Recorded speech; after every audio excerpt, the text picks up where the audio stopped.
Let's Talk. We are once again joined by my good pal Harry. Hello. And today we'll be discussing one of your second favourite topics of fiction, Harry, James Bond. More specifically, who we think should take over the mantle of the next 007 once Daniel Craig departs from the role in Bond 25, which is set for release in 2020. For the purposes of this video, and short time span hopefully, we'll just bow down to three. So mate, which three actors would you consider to be the best fit to play Britain's top secret agent? Okay, so yeah, I've got my martini with me now and my Aston's parked outside. So, to get on with it, my first choice, well not my first choice, my third choice, as I should say, is Richard Madden. He is Robb Stark in Game of Thrones, and he was recently in The Bodyguard, which is sort of my reason for choosing him. Right, so my second choice, and this is a very obvious, blatant choice, and everyone's like, oh yeah, this definitely is Idris Elba, because he's great, and I think he'd be a different Bond, but I think he'd be a really good one because of Luther. That's my reason for him. And my number one choice is Michael Fassbender, who was in X-Men as Magneto, young Magneto. For Richard Madden, who's my number three choice, he was recently in The Bodyguard, where he played essentially he was just, a bodyguard, obviously, but he was like a sort of young James Bond, if you will. And that was he was really good in that. I don't think he was doing I'm not sure what accent he was doing, I've forgotten. But I think he can do English, because James Bond has got an English accent. But he's a really good actor in general, and he can do sort of brooding and suave, because he's a really sort of nice guy anyway. So that's why I've chosen him. Idris Elba, as I've said, he is a suave person. If you've seen him in any interview, like on Graham Norton or anything, he just is Bond, right? That's what he is, right? Anyway. Yeah, and Michael Fassbender is. I've always wanted Michael Fassbender to be a Bond, because I think he is a really great actor, but he's done such a wide range of different sort of personas on all his movies, and I think he hasn't done something quite like Bond, even though lots of the things are similar to Bond. He could do a really good one with all the combinations of his different personas he's done before. So yeah, that's my main reasons for each of them. What about you? Okay, yes, well, you'll probably be surprised by my pick of castings, but my third pick, and I'm taking my account more in terms of number three is the least likely, while number one is my go-to choice. So yeah, that's what I did. My number three choice for replacing Bond would be James Dorman. And who's that? You will mostly know him in recent years from the 50 Shades films. Oh, I know. Okay. But I'm gonna be flat out honest with you. I feel he should only get this role because he deserves a good role model after the embarrassment he went through with the 50 Shades series, and right. Secondly, because he truly is a decent actor, and I feel that he does hold a good charming nature to him. I've only seen him in a few small things, the ones that come to mind mostly being his role in the first two seasons of Once Upon a Time, and I have seen him in a few episodes of The Fall, but I feel that he's a decent pick for the role because I know he can act. He's got the looks. Right. He's at a decent age and time in his career where he could use a good franchise. But overall, I just think the weight of the 50 Shades series will never leave him, and I feel that I feel sorry for him because of that. So he'd get my thumbs up if he was cast, but I also think it would be unlikely considering it. Yeah, because of his previous stuff. Yeah. My second pick would be Patrick Wilson. You might know him from the Conjuring films. I don't, but okay, I'll have a look at him. What's his name? Patrick Wilson. Wilson. Watchmen. Yeah. I believe he has the perfect physical look for Bond, almost, in terms of Bond from the books at least. But not only that, but he's proven himself to be a talented actor who's done quite a few known roles. Again, I mostly know him from the Conjuring films, but he's also done work on, as you said, Watchmen. He's also been in the Insidious films, and he's actually the current main antagonist for this year's Aquaman film. I will admit, the only down draw to this is that he's in his mid-40s, right now, so considering Hollywood... Well, so is Daniel Craig. Yeah, but he's leaving the role right now, and considering Hollywood... Yeah, this is true. They generally like to cast people when they're a lot younger, so they can carry the franchise for a few more years to come. But at the same time, I think he could still do it. Because heck, look at Roger Moore. He was like in his 40s when he began the role. He was so wrinkly in the end. It was hilarious. He's got like a sort of turkey neck in the last one. Yeah, he was still in the role well into his 50s. Say what you will about the quality of the later Bond films he was in, but he still did the role justice for what he was given with. So I don't see why they can't do the same with Wilson if he gets the gig. Where's he from? Is he English or is he American? I think he's American. See, that's my only sort of gripe with him, is because I know this is kind of prejudiced, but I think that even though one of my choices isn't English, I think there should be British at least, if you know what I mean. Yeah, I understand. I mean, I would prefer a British actor as well, considering it's such an iconic British mantle. But at the same time, we've had Americans play Bond before, in Pierce Brosnan and George Lazenby. Pierce Brosnan's Irish, and George Lazenby is from Australia, so they're not American. Oh, really? Oh. Yeah. Oh, okay. Okay. Never trust Bond Wikipedia then. but yeah, I don't think it's too bad of a divide as long as they just do the role justice, really. I mean, if he can pull it off well, then sure, why not? But if it's like a sort of Dick Van Dyke American English accent, yeah, if that's the case, then we're gonna have to kick them out the door very quickly. Yeah, I think even Eon Films would notice that. I think they probably would. But yeah. Okay, and who is your number one? Kind of no surprise, and heck, he is a hot topic at the moment. Is Richard Madden. Excellent choice. Yeah, Madden feels like the kind of choice people wouldn't mind, but the vast majority would look down on with mixed feelings. Kind of like how when George Lazenby was first cast to replace Connery. Richard is a good actor. He's proven that with his performances on Game of Thrones, Cinderella, and of course most recently Bodyguard, which I think everyone kind of agrees is his unintentional audition for the role. Yeah. However, he's just the kind of choice that I feel people just wouldn't completely hit the mark with because of the small things, like the fact that he's not British, that his hair's... He is British. He's Scottish. Is he? Scottish. Yeah, he's Scottish. Yeah. And Scotland is in Britain. Christ, get your facts right, mate. Yeah. Oh well. I just scratch that again. I feel people just wouldn't... No, that was funny. Leave that in. Fine, okay. Okay, keep that in. Yeah, that his hair's not curly or something. You know, small things that... I think, but that can be sort of changed. But I don't think it matters that what his hair is, because it's different, you know. Because all the different James Bonds have each got different hairstyles. So I know, I don't that's think the thing. It's the small things matters. People would find something to complain about, and I think the small things, if he was cast, would be the forefront and centre of that.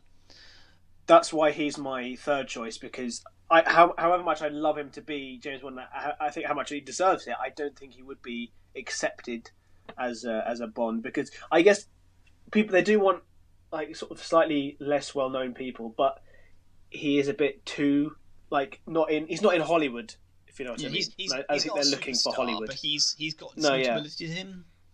But at the same time, again, he doesn't have the sort of gravitas, I think, as like Daniel Craig did when he started. Yeah, and a lot of people are saying they want Dwayne Johnson or they want Henry Cavill. Oh no, Henry Cavill. The thing is, Henry Cavill wouldn't be bad, but I think Henry Cavill's a bit too big. If you know what I mean, he just looks too like massive. And James Bond, the character in the books, he's not overly muscular or massive. He's supposed to look normal. He's like an everyday normal person. That's how you blend in. So like to cast someone who's ridiculously massive and hulking is kind of contradicting to the point of the character is supposed to be normal to blend in. Yeah, I guess. I mean, I kind of like him because he does have the look of Bond, but I can see where you're coming from in that regard. So, is this Cavil? Yeah, but back to Madison. Back to Madden. Despite this, though, I believe he would be a perfect fit for the role because not only would his casting and the minor changes benefit the new era vibe for this franchise going forward, but I feel that getting a prime actor in the role would help them work with a lot more, whichever way they want to go with the series. I also feel like he's also one of those seasoned actors who at this point is basically not a dick. So, he knows what he's good at and what his limits are, what makes him stand out and such. So I feel like when you have a lot of Hollywoods today where they're so full of themselves, or they feel like, oh, I'm perfect for this role, and if anyone who disagrees, they're wrong. I feel like I have yet to see him in a bad light, so I think that kind of benefits him, for me at least. I'd want an actor who's just someone who knows what they are, and at the end of the day, they're just happy to do the role justice. Because that reminds me of how Lazenby was actually cast. Because Lazenby wasn't an actor when he started; he was a model, right? He was a world model in Australia or something like that, and he went into like a board meeting for I think Eon, whoever was making it at the time, and was like, "I am James Bond. That's me. You will cast me," and they did. So that's like he wasn't even wanted to do it. He just did it, and I think that's quite funny. It's funny, and it's a miracle he did a decent job.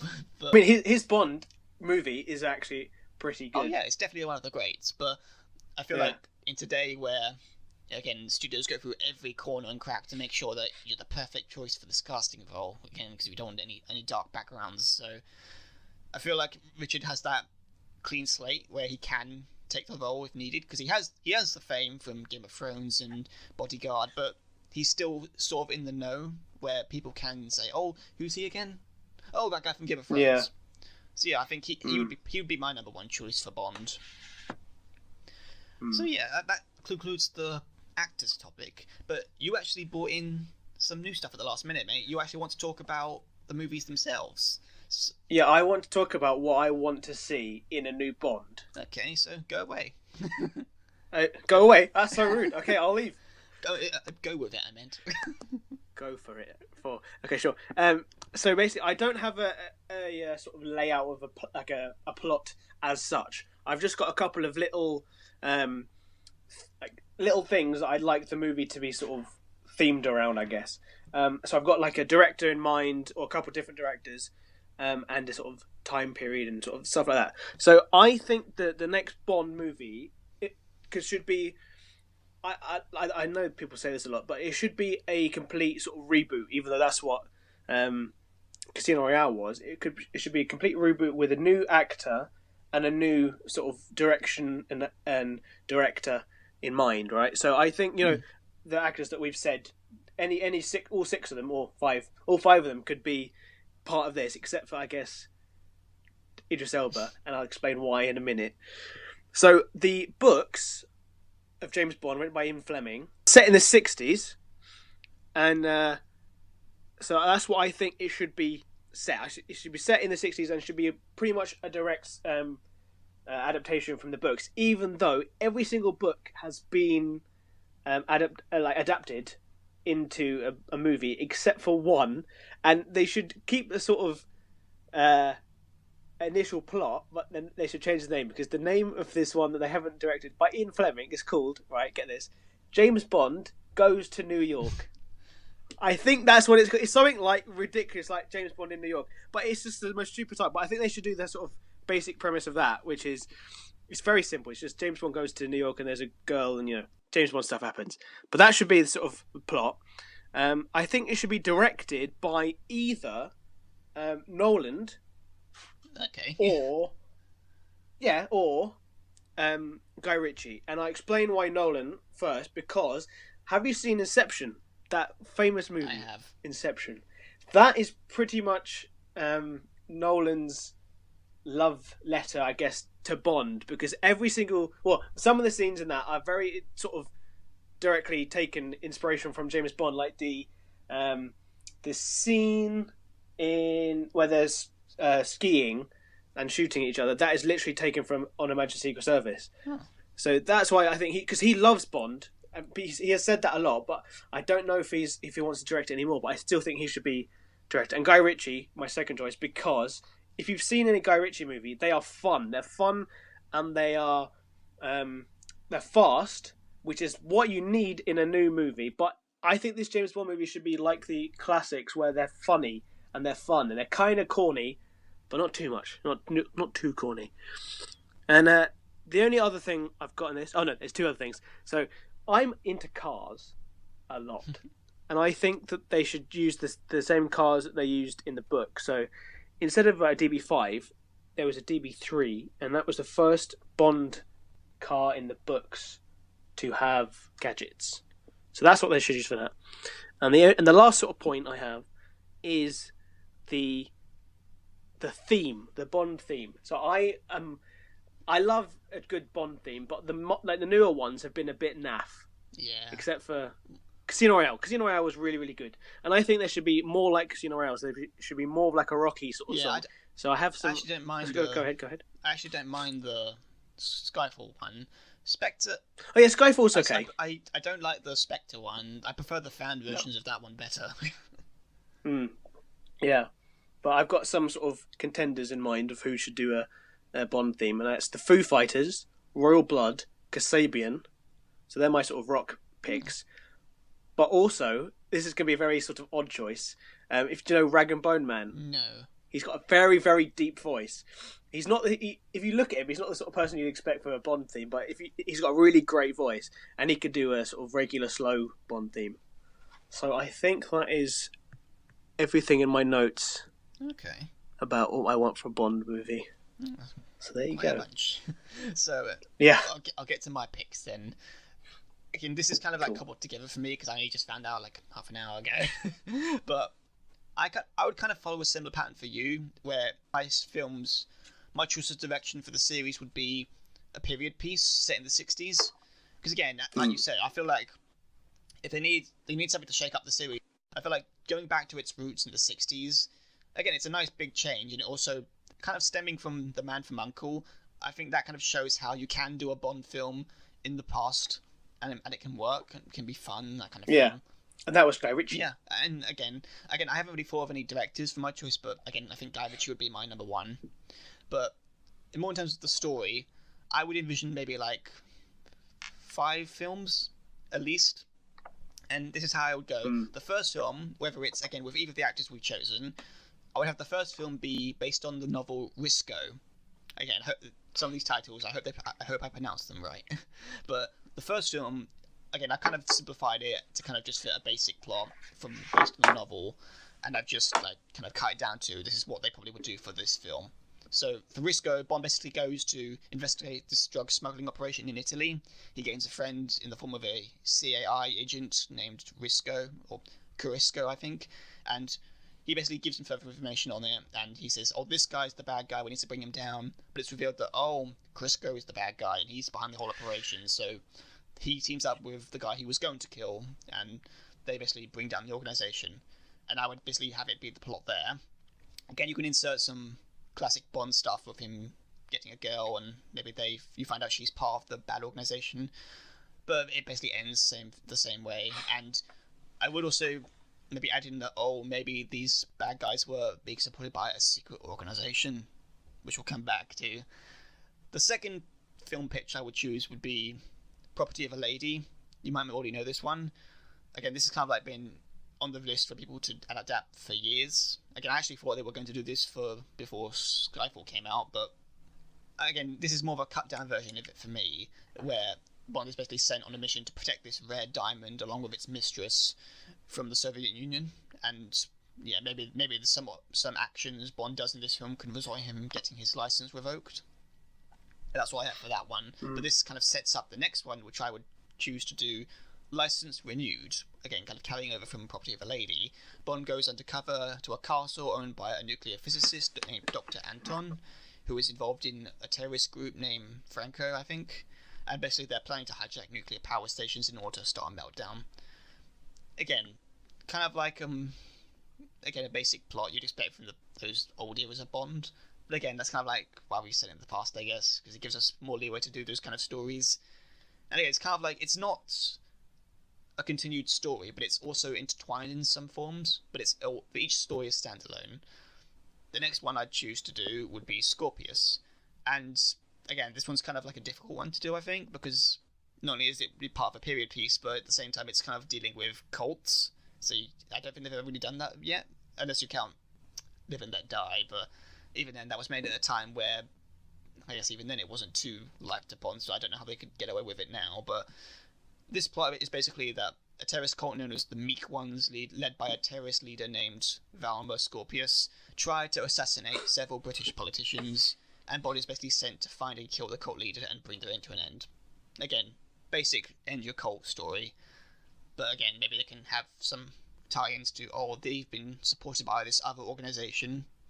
And the last pitch I'd do for a film, which would likely be the last one in this series with this Bond, I guess, would be adapting the novel Death is Forever, where Bond pairs up with a CIA agent named Elizabeth Easy Jones. I think that's how her name goes. Really? Yeah. Easy. Wow. And they basically have to track down Cavil, a surviving member of the Cold War era intelligence network. Oh yeah, him from Deadpool. Yeah, him. And basically, they were shut down because they received a mysterious and unauthorized signal to disband for some reason, and it's basically like a mystery of what happened, why did they shut down, that kind of thing. And again, this is not part of the novel, but part of my little twisted add to it is that it would be revealed that the organization is either Spectre, or it could be Smersh, or some other fictional organization that they can make. So you get Smersh. What's Smersh? It's basically the organisation that Bond fights in the novels. Spectre is there, but right. they're the more prominent ones.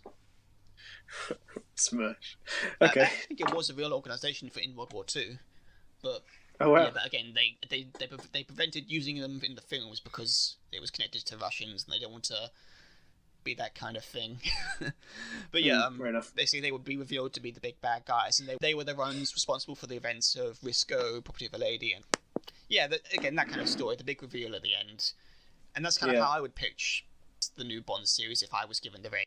Once Bond 25 wraps, we've got to do something different, and I think any one of these could work, whether my pitch, your pitch, or any of the actors chosen. I think it would be perfect for them to do.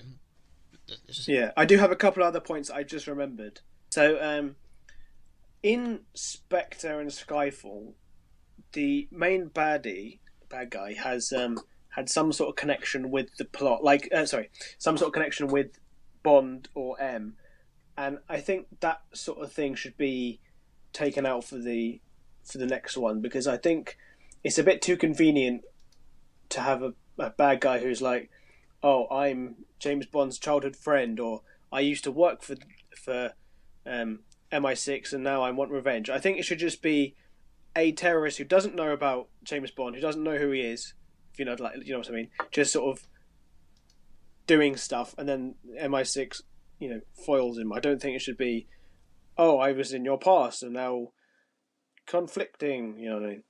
And the other, go ahead. Yeah, I feel that they kind of did that already with Spectre, so if they were to continue that, it would kind of put them in a corner with what they can do.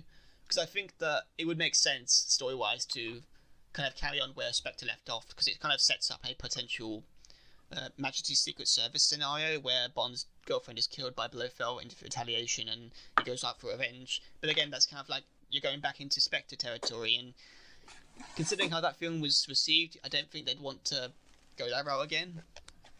So I think the best thing for them to do would be to tell a completely separate story, but maybe have small ties and give the film a sort of wrap up, so that it feels like, there's plenty of adventures for him to do, but at the end of the day, this is kind of like his end game in some form. And maybe the beginning of the movie was set on Bond doing a mission, and then throughout the movies, if there's like a series of 5, each movie has a couple of different missions that he goes on, and they can be connected by a person, but that person doesn't know, Bond. Yeah. Okay, and my second thing that I've remembered is I would like Felix. Is it Felix Leiter? Felix Leiter, I think. Leiter, yeah. I think Felix would be a central character, not just someone who's in it for a bit and then goes away. I think if it was Felix and Bond working together in a movie, I think that'd be really great. But it has to be someone famous, like a well-known person who has chemistry with the actor who plays Bond. Because I think that'd be really cool to have two, main guys instead of just Bond by himself. Okay. Yeah, I actually think Tom Cavil would be good for the Felix role. Who's that? You might not know him, but he's mostly known for being part of the Arrowverse. He plays Eobard Thawne, I think, in the Flash series. Again, I've only seen a few episodes, but he's He actually sold me on being a potential Doctor Who candidate, but he has that kind of menacing look to him, but he's also good at playing smart, intelligent guys. Yeah, is he American? He is. That's good. Because Felix is American. What's his name again? I'll look him up. Forgot it now. What's his character in Flash? Earbard Fawn. Just a quick question. The last conversation we were talking about, was that specifically about Bond 25 still, or was that about the post 25 era? After 25, after Daniel Craig's gone. Damn it! I thought you were talking about the Bond 25 thing still. Oh, I don't recognise this guy, but sure. Okay, fuck it, we'll just leave it out. We're in. So then, mate, is there anything else you'd like to add to the table? I think that is everything that I've thought about for Bond. Okay, in that case, that's a wrap then for this episode. So, thank you for joining us, everyone. I hope you enjoyed today's topic. Let us know what you would like to see happen in the Bond series going forward, and especially what would you like to happen in the final film with Daniel Craig. I am Kobi. And I am Harry. And we'll see you in the next video. Goodbye. Bye.